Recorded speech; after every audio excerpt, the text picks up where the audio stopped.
अभी recently Australia में बच्चों के सोशल मीडिया उपयोग पर बैन का बिल पास हुआ है।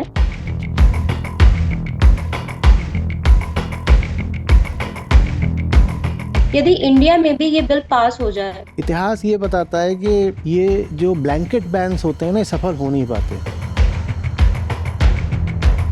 क्योंकि जितनी टॉक्सिसिटी सोशल मीडिया फैला रहा है उतनी तो मानव इतिहास में बहुत कम देखी गई है। एकदम कोई मरियल सा दब्बू सा होगा जिसकी जिंदगी एकदम बर्बाद होगी, जो किसी लायक नहीं होगा, पर वो ट्विटर पर शेर बनकर बैठा होगा और उसने अपना नाम रखा होगा सिंह की दहाड़। सोशल मीडिया वास्तव में बदमाशी का अड्डा बन गया है। जिसके दिमाग में कचड़ा घुसेड़ दिया गया, उस आदमी की तो जिंदगी ही कचड़ा हो गई ना। अब एआई के जमाने में आप कोई भी तस्वीर बना लो, कोई भी वीडियो बना लो, कुछ भी कर लो। आप क्या सोच रहे हो कि वो इन्फ्लुएंसर है, उसके इतने मिलियन हो गए हैं, वो ऐसे ही हो गए हैं? वो अपने कंटेंट की पैदाइश नहीं है, वो एल्गोरिदम की पैदाइश है।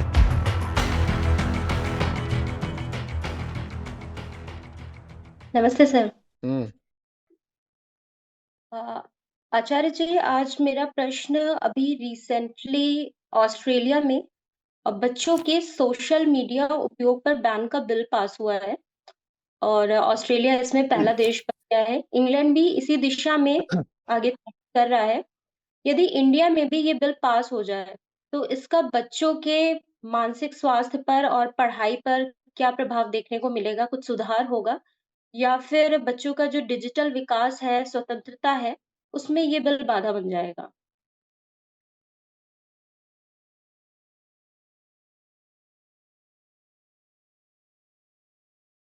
देखिए, बहुत सारी चीजें हैं जो टेक्नोलॉजी कर सकती है।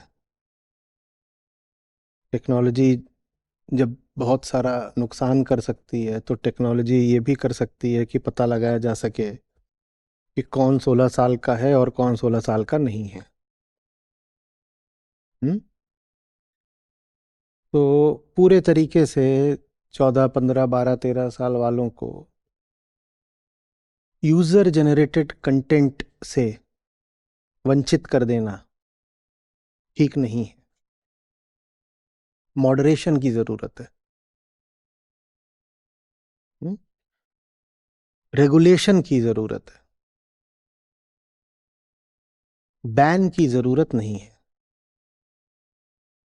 क्योंकि इतना भी बच्चा नहीं होता है 12 साल वाला या 15 साल वाला कि आप कहो कि तुम कहीं कुछ देख ही नहीं सकते।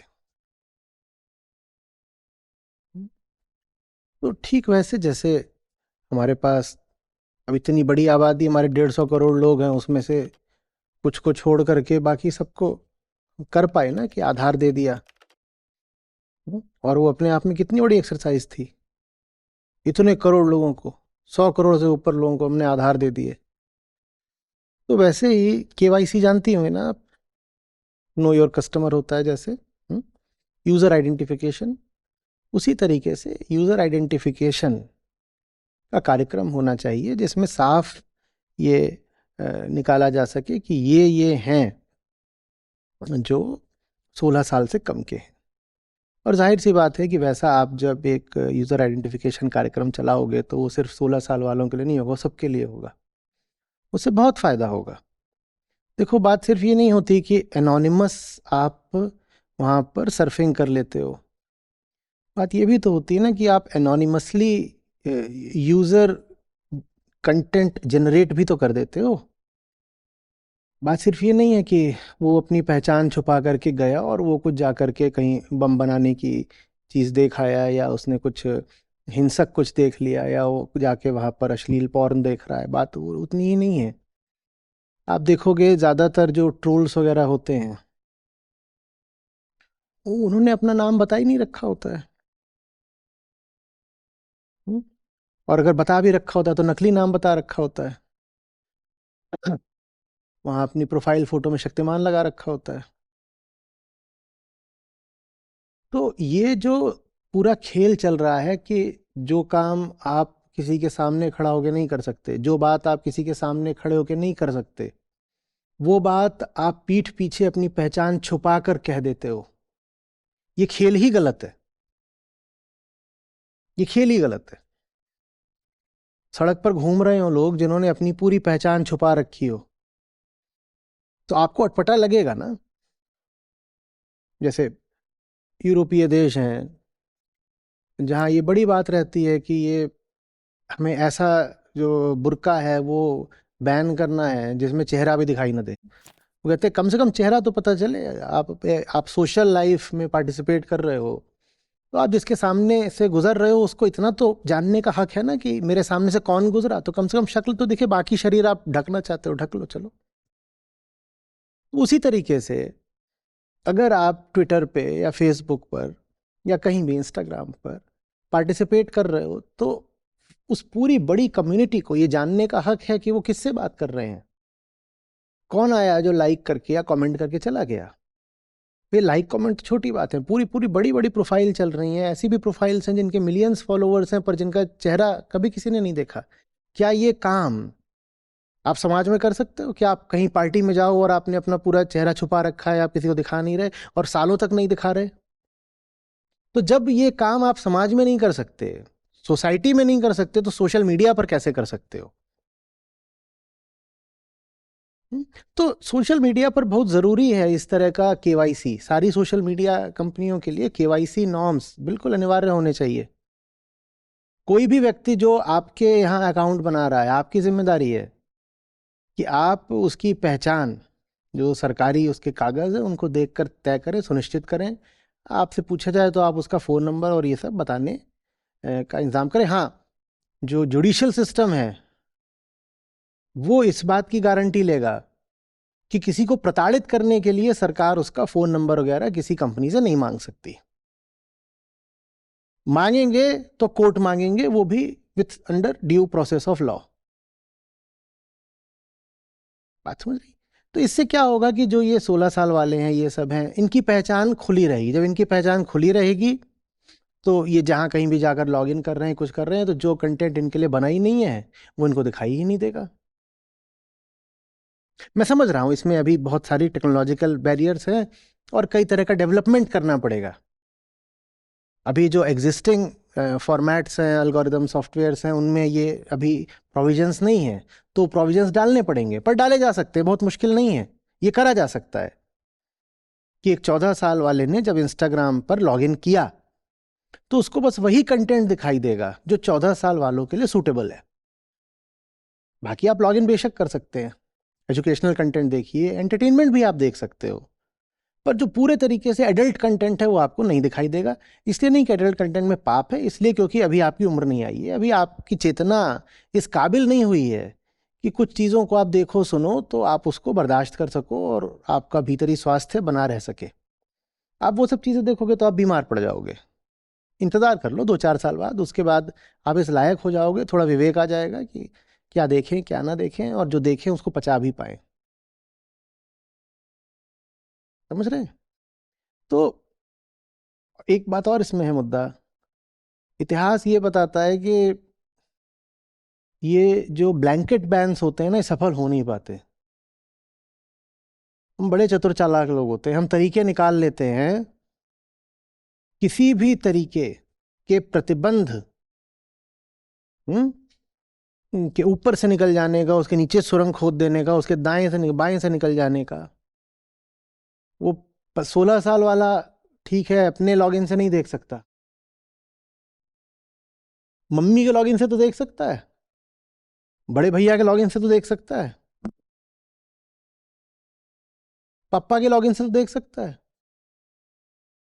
और किसी तरीके से उसने जो उसको मोबाइल फोन आपने दे रखा है, आपने उसका सोशल मीडिया बंद करा है, फोन थोड़ी बंद कर दिया है, स्मार्टफोन तो है। स्मार्टफोन पे उसने किसी बहाने से एक दिन लॉगिन करवा लिया किसी से, किसी और का, बड़े का, और उससे अपना वो देख रहा है, मजे कर रहा है, जो भी करना है। और अच्छा है, अब तो जो भी कमेंट कर रहा हो पापा के नाम से छप रहा है। धरे भी जाएंगे अगर कानूनन तो पापा धरे जाएंगे। तो प्रतिबंध सफल हो नहीं पाते हैं। व्यवहारिक पक्ष भी है इस पूरी बात का, मात्र सैद्धांतिक ही नहीं है। जो चीज चलेगी वो है कि देखो करेगा तो है ही, तो रेगुलेट कर दो। रेगुलेट माने नियमित कर दो, माने नियम के अंदर ले आ दो, पूरे तरीके से मत रोको। और जो मैं बात कर रहा हूं यूजर आइडेंटिफिकेशन की, वो चीज फिर बस जो आपके टीनेज और एडोलेसेंट यूजर्स हैं उनको ही नहीं बचाएगी, वो सबको बचाएगी, क्योंकि जितनी टॉक्सिसिटी सोशल मीडिया फैला रहा है उतनी तो मानव इतिहास में बहुत कम देखी गई है। और सोशल मीडिया पर टॉक्सिसिटी फैलने का बड़ा कारण ये है कि वहां आप एनोनिमस होकर, गुमनाम होकर, अनाम होकर जो चाहो कर सकते हो। एकदम कोई मरियल सा दब्बू सा होगा जिसकी जिंदगी एकदम बर्बाद होगी, जो किसी लायक नहीं होगा, पर वो ट्विटर पर शेर बनकर बैठा होगा और उसने अपना नाम रखा होगा सिंह की दहाड़। और वो वहां जाके जगह जगह, चाहे वो डॉक्टर हो, प्रोफेसर हो, नेता हो, अभिनेता हो, रिसर्चर हो, दुनिया के जितने भी ढंग के ऊंचे लोग हों, वो जाकर वहां सबको गालियां दे रहा होगा। और ये है कौन? ये बिल्कुल हो सकता है कोई अनपढ़ गंवार सड़क का लड़का हो, ये भी हो सकता है कि ये ड्रग्स वगैरह का आदी हो सकता है कि इसको समाज में कोई इज्जत ना देता हो। तो जो इसको समाज में इज्जत नहीं मिलती उसकी भरपाई ये ऑनलाइन करता है। ये कहता है समाज में तो मुझे कोई इज्जत देता नहीं, तो मैं उसका खामियाजा वसूलूंगा ऑनलाइन। तो इसने अपनी एक ऑनलाइन इमेज, एक परसोना क्रिएट करा है। वो परसोना ये है कि मैं बहुत धाकड़ आदमी हूं, मैं बहुत जबरदस्त आदमी हूं। वो खूब गाली गलौज कर रहा है, जो जो कर सकता है सब कुछ कर रहा है। ये तो बीमारी बढ़ाने वाली बात हो गई ना। हमें बीमारी बढ़ने नहीं दे सकते। मिस इन्फॉर्मेशन भी जो लोग फैलाते हैं, वो ज्यादातर लोग अपना नाम वगैरह छुपा के फैलाते हैं। आप कोई उनको पता थोड़ी दोगे उनके नाम का, अकाउंट का नाम होगा JIPR 756। जब पकड़ लो उसको कैसे पकड़ोगे? फिर पकड़ने के लिए फिर जो पुलिस का साइबर विभाग होता है उसको बड़ी मशक्कत करनी पड़ती है। वो देखते हैं कौन सा IP था, ये वो शहर कौन सा था, वो बहुत बातें। हम्म इतना आसान नहीं होता है कि इन मामलों में आप सिद्ध कर सको कि ऐसा ऐसा हुआ और गिरफ्तारी भी हो जाए। पकड़े भी ज्यादा वही जाते हैं जिन्होंने अपना सब हाल जाके वहां पे ईमानदारी से लिख रखा होता है, तो वो पकड़े जाते हैं। वरना आप छुपना चाहो तो छुप सकते हो। हम्म? तो मिस इन्फॉर्मेशन भी रुकेगी, टॉक्सिसिटी भी रुकेगी। इसकी वजह से जो लोगों को प्रोत्साहन मिलता है एक फेक परसोना क्रिएट करने का, जिसके कारण उनकी बीमारी और बढ़ती है भीतरी, वो बीमारी भी रुकेगी। बहुत काम हो पाएंगे। सोशल मीडिया वास्तव में बदमाशी का अड्डा बन गया है। हमने सोचा था कि ये इंफॉर्मेशन एक्सप्लोजन हो रहा है, ये इंफॉर्मेशन एक्सप्लोजन नहीं हुआ है, ये मिस इन्फॉर्मेशन एक्सप्लोजन हुआ है। पहले के लोग हो सकता है हमसे कम जानकारी रखते हो, इंटरनेट से पहले के, सोशल मीडिया से पहले के, पर अगर उनके पास जो सही जानकारी थी वो हमसे 20% कम थी, तो उनके पास जो गलत जानकारी थी वो हमसे 95% कम थी। माने जानकारी के नाम पर जो बढ़ा है ज्यादा, वो है फेक जानकारी। आज आप बहुत कुछ जानते हो, लेकिन जो आप जानते हो सब फेक है। वही जिसको आप व्हाट्सएप यूनिवर्सिटी बोलते हो।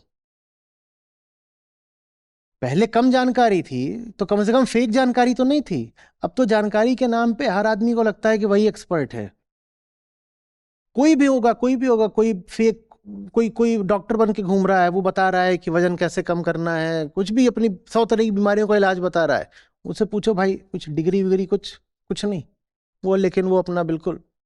कोई हिस्टोरियन बन के घूम रहा है, उससे पूछो कि कहाँ से तुम हिस्ट्री में मास्टर्स या PhD करके बैठे हो, बताओ तो। कुछ नहीं। कोई पॉलिटिकल एक्सपर्ट बन गया है, कोई जियो स्ट्रेटजी पर ज्ञान बता रहा है। पूछो तुम हो कौन, तुम्हारा इसमें क्रेडेंशियल्स क्या है? कुछ नहीं। क्रेडेंशियल्स क्या, कई बार तो लोग नाम भी नहीं बताते, वो बस अपना चालू है।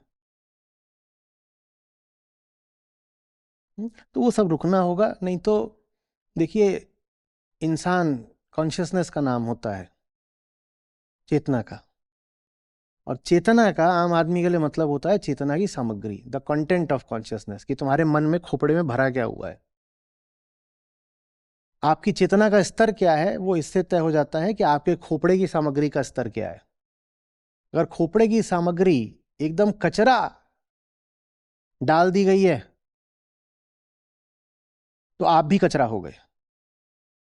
जिसके मन में कचरा घुसेड़ दिया गया है, जो कि ज्यादातर सोशल मीडिया से ही आता है, वो इंसान ही कचरा हो गया।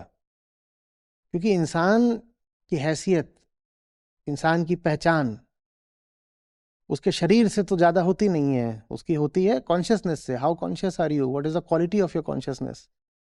जिसके दिमाग में कचड़ा घुसेड़ दिया गया, उस आदमी की तो जिंदगी ही कचड़ा हो गई ना। और ये इस सदी के बड़े खतरों में से है।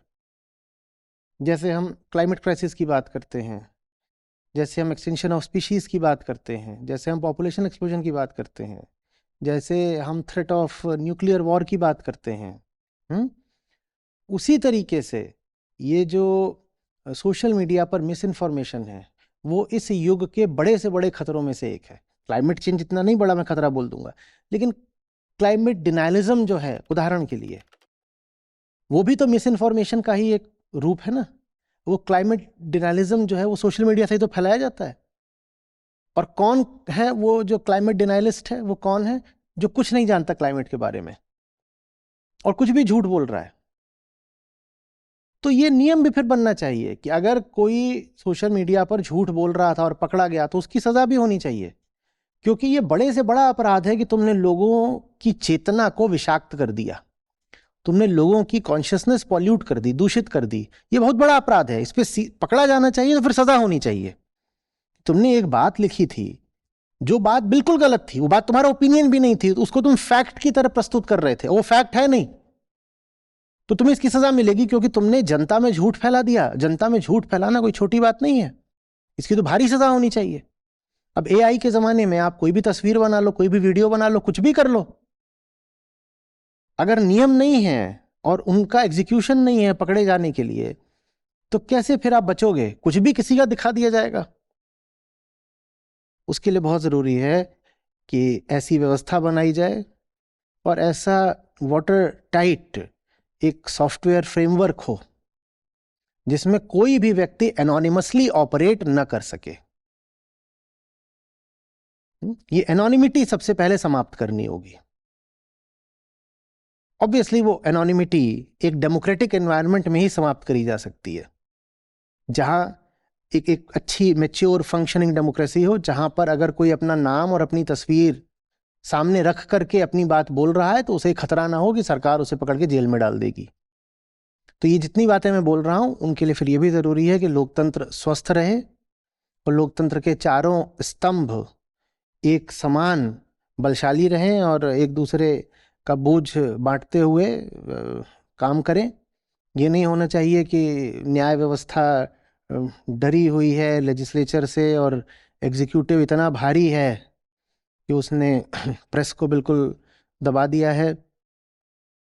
ये नहीं होना चाहिए। तो ये सब जब हो जाएगा तो फिर हमें ये नहीं करना पड़ेगा कि अरे नहीं, बैन कर दो, बैन कर दो। बैन की कोशिश भूलिएगा नहीं, हम पहले भी कर चुके हैं। उदाहरण के लिए कि बच्चों को मोबाइल फ़ोन नहीं देना है, क्या होता है उससे? आप मत दीजिए मोबाइल फ़ोन, वो दूसरे तरीके से निकाल लेता है। स्कूलों में हो जाता है काम, उसके पास नहीं, उसके दोस्त के पास है। और मन चीज़ ऐसी होती है कि आप उसको बहुत ज़्यादा अगर किसी चीज़ से वंचित कर दोगे तो फिर वो विद्रोह करके उस चीज़ की मांग और ज़्यादा शुरू कर देता है। तो रेगुलेट करिए, प्रोहिबिट मत करिए। हम्म? आचार्य जी, इस पर मेरा एक फॉलो अप क्वेश्चन है। और मैं आपकी बात से बिल्कुल सहमत हूँ कि जो आपने बताया कि बैन नहीं करना है, रेगुलेट करना है। और इसमें एक चीज और भी है कि जो प्रश्न था कि बच्चों पर ऐसा बैन लगाया जा रहा है, लेकिन सबसे पहले, क्योंकि मैं काफी समय से टीचिंग प्रोफेशन से कनेक्टेड थी, तो जहाँ पर बच्चों की काउंसलिंग होती थी, जो बच्चे बहुत अभद्र भाषा का इस्तेमाल करते थे स्कूल्स में या कॉलेजेस में, और उनकी बातें अपनी उम्र से काफी बड़े लोगों जैसी होती थी, वो उस तरह की भाषा का इस्तेमाल करते थे और सोशल मीडिया पे कमेंट्स करते थे, और वो ऐसी भाषाओं का इस्तेमाल करके करते थे। तो इसमें जो दोषी पाए जाते थे वो अक्सर पेरेंट्स ही होते थे। तो इसमें जो सोश मैं देखती हूँ कि महिलाएँ, पुरुष भी हैं, वो इस तरह की भाषा का इस्तेमाल करते हैं अपने कमेंट सेक्शन में या फिर सोशल मीडिया पे अपनी अभिव्यक्ति जताते हैं। उनकी भाषा बहुत ही खराब होती है और वो सोशल मीडिया को इतना गंदा कर देते हैं कि अगर कुछ ऐसे लोग भी सोशल मीडिया पर आना चाहते हैं, जो कुछ अच्छा देखना चाहते हैं, उनका मन भी पूरे तरीके से खराब हो चुका होता है। अच्छा, चलिए हम मार्क जुकरबर्ग के पास चलते हैं, ठीक है। उनकी कंपनी में बड़े बड़े लोगों ने, इन्वेस्टर्स ने पैसा लगाया हुआ है। पैसा क्यों लगाया है? ताकि पैसा बढ़े, उन्हें बढ़- आरओआई चाहिए, ठीक है ना। वो पैसा अगर वो सारा निकाल लें तो कंपनी गिर जाएगी, हम्म, कंपनी गिर जाएगी। इतना ही नहीं, वो पैसा निकाल लेंगे तो स्टॉक गिरेगा, तो स्टॉक गिरेगा तो मार्क जुकरबर्ग की जो अपनी नेटवर्थ है वो भी गिर गई। तो बहुत जरूरी है कि जो इन्वेस्टर है उसको रिटर्न मिलता रहे। और रिटर्न ये मतलब नहीं होता कि इस साल जो प्रॉफिट था अगले साल भी उतना ही रहे। इसका मतलब है इस साल जितना था उससे ज्यादा होना चाहिए। उससे कम होगा तो वो इन्वेस्टर वहां से पैसा निकाल के कहीं और लगा देगा, फेसबुक से निकाल के वो अमेजन में, गूगल में कहीं लगा देगा, ठीक है ना। अब पैसा कहाँ से आएगा फेसबुक के पास? अगर इन्वेस्टर को रिटर्न देना है तो फेसबुक के पास पैसा कहाँ से आएगा? इन्हीं लोगों से। पैसा आना है जो विज्ञापन देता है उससे। हमसे। हाँ। अब जो विज्ञापन देता है वो इसलिए देता है ना कि विज्ञापन देखा जाए, तभी तो उसका माल बिकेगा। हम्म, हम्म। तो वो विज्ञापन कब देखा जाएगा? जब कोई पहले फेसबुक पर टाइम बिता रहा होगा तभी तो विज्ञापन देखेगा। फेसबुक या इंस्टाग्राम या जो भी उनकी और प्रॉपर्टीज हैं, तभी तो विज्ञापन देखेगा। अब आप कैसे हो, मैं कैसा हूं, पूरी दुनिया कैसी है, हम किस चीज पर सबसे ज्यादा समय बिताते हैं? गंदगी पर। न जाने कितने होंगे, अभी 12 बजने के आसपास हो रहा होगा तो झूम झूम के गिर रहे होंगे। अभी कहीं पे नाचने गाने की जगह गए होते तो झूम के थोड़ी गिर रहे होते नींद में। अभी ये होता कि अभी तो डांस चल रहा है, उसके बाद अभी जबरदस्त तरीके का डिनर होगा, भोकाली, तो थोड़ी सो रहे होते। गंदगी पे हम सबसे ज्यादा समय बिताते हैं ना। अरे चित्ती ऐसा है भाई, जंगली लोग हैं, जैसे हम कहते हैं अभी अभी तो जंगल से निकले हैं, तो गंदगी चाटने में हम सबसे आगे रहते हैं। तो विज्ञापन दाता ये चाहता है कि और ज्यादा गंदगी पोस्ट हो, तो सारे एल्गोरिदम फिर होते ही ऐसे हैं जो गंदगी को ही फेवर करते हैं। और इसमें कोई एक मार्क जुकरबर्ग या कोई कोई भी आप और ले लीजिए, वो आदमी जिम्मेदार नहीं है। इसमें सब जिम्मेदार हैं, क्योंकि कॉरपोरेट पैराडाइम ही यही है कि भाई कंपनी बनाई इसीलिए कि इन्वेस्टर को पैसा मिलना चाहिए, आरओआई मिलना चाहिए, है ना। तो फिर जो एल्गोरिदम्स होते हैं इनके, ये खुद गंदगी को बढ़ावा देते हैं। आप क्या सोच रहे हो कि वो इन्फ्लुएंसर है, उसके इतने मिलियन हो गए हैं, वो ऐसे ही हो गए हैं? नहीं, उसको बढ़ावा दिया गया है। वो कुछ नहीं होता वरना। वो जो हो गया है 10-20 जितने भी मिलियन हो गया है, वो अपने कंटेंट की पैदाइश नहीं है, वो एल्गोरिदम की पैदाइश है। और एल्गोरिदम लिखा ही गया है गंदगी को बढ़ाने के लिए। आप सोचते हो कितना बढ़िया आदमी है, इसको इतने लोग फॉलो करते हैं। हमसे पूछो ना कि सच्चाई को फॉलो करवाना कितना मुश्किल होता है, और गंदगी को फॉलो करवाना कितना आसान होता है, वो भी हम रोज देखते हैं। समझ में आ रही बात? तो ऐसा नहीं है कि हमारे पास टूल्स टेक्निक्स नहीं है, या टेक्नोलॉजी नहीं है, मेथड नहीं है कि हम यूजर को आइडेंटिफाई कर सकें या गंदगी को रोक सकें। हम उसे रोकना चाहते ही नहीं है, क्योंकि अगर रोक दिया तो आरओआई कहां से आएगा? कहां से आएगा? अगर गंदगी है तो आप वीडियो पूरा देखोगे, वीडियो पूरा देखोगे तो 5 बार ऐड देखोगे, 5 बार ऐड देखोगे तो जो एडवर्टाइजर है वो आपको और एड्स देगा, तो आपकी रेवेन्यू बढ़ेगी, रेवेन्यू बढ़ेगी तो आपका जो स्टेक होल्डर है उसको आरओआई मिलेगा। अब यही बिल्कुल एकदम सात्विक बातें होने लग जाए, आध्यात्मिक बातें होने लग जाए, और ऐसी बातें होने लग जाए जो अहंकार पर चोट करती हैं, तो वो तो सोशल मीडिया प्लेटफॉर्म ही खत्म हो जाएगा। समझ में आ रही बात? ये इस पे भी रेगुलेशन चाहिए हमको, और जो सोशल मीडिया कंपनी ये रेगुलेशन ना करे उस पर फिर कार्रवाई होनी चाहिए। पर ये सब कैसे होगा? ये सब तब होगा जब पॉलिटिकल विल होगी ये सब करने की। और पॉलिटिकल विल कब होगी? जब वो पॉलिटिशियन ऐसा इलेक्ट हुआ है जो ये सब करना चाहे। ऐसे पॉलिटिशियन को इलेक्ट कौन करेगा? आप और हम। तो पहले सुधार किस में चाहिए? आप में और हम में चाहिए। जब हम सही होंगे तो हमको पता होगा कि हमको वोट किसको देना है। फिर वो जो व्यक्ति आएगा सत्ता में वो फिर सारे नए सही तरीके की नीतियां बनाएगा। अभी तो सब चोर चोर मौसेरे भाई हैं। सबका इसी में हित है कि सब एक दूसरे को बेवकूफ बनाते रहें। कुछ भी संयोगवश नहीं हो रहा है। अगर गंदगी फैल रही है, टॉक्सिसिटी फैल रही है, बच्चे बर्बाद हो रहे हैं, मिस इन्फॉर्मेशन फैल रही है, जनता का मानसिक स्तर गिर रहा है, लोग बेवकूफ होते जा रहे हैं और ज्यादा, वो सब कुछ एक तरह की प्लान्ड कॉन्स्पिरेसी है। उसको तोड़ा कहाँ पे जा सकता है? उसको तोड़ा सिर्फ ग्रास रूट पर जा सकता है। वही काम आपकी संस्था करने की कोशिश कर रही है कि आम आदमी को जागृत करो। सिर्फ उसी तरीके से काम बन सकता है। पर आम आदमी को जागृत कैसे करें? आम आदमी तो और सो रहा है अभी। लेकिन ठीक है, अपनी भी जिंदगी सार्थक रहेगी।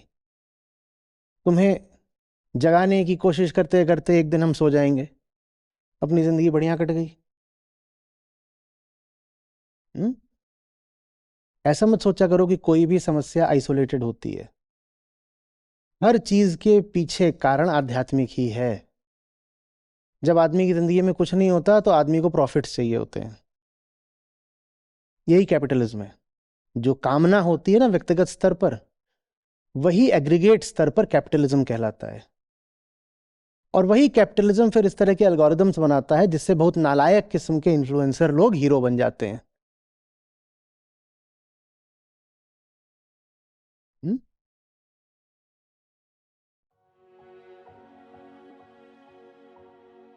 प्रणाम सभी को। मैं आचार्य जी से 1.25 साल से जुड़ी हुई हूँ और मैं गीता समागम में भी मतलब 1.25 साल के अराउंड से जुड़ी हुई हूँ। मेरा नाम कोमल है और मैं मैथ्स की टीचर हूँ। और आज के सत्र से मेरी 3 प्रमुख सीख ये है। फर्स्ट सीख ये है कि हमें जो जीवन मिला है वो किसी चीज की प्राप्ति के लिए नहीं मिला है, हमें खुद को अभिव्यक्त करना है, मतलब कि हमें अभिव्यक्ति के लिए मिला है जीवन। और दूसरी सीख मेरी ये है कि जो हमारी जिंदगी में जो कर्तव्य है वो एक तरह से नासमझी के हैं, मतलब वो हमारे लिए एक तरह से सजा है। कर्तव्य सजा है नासमझी की। तो हमें क्रीड़ा से मतलब कि क्रीड़ा बस उनका अधिकार है जो आत्मज्ञानी है। हमें आत्मज्ञानी मतलब हमें अगर आत्मज्ञान है तो क्रीड़ा से हम अपने कर्म कर सकते हैं।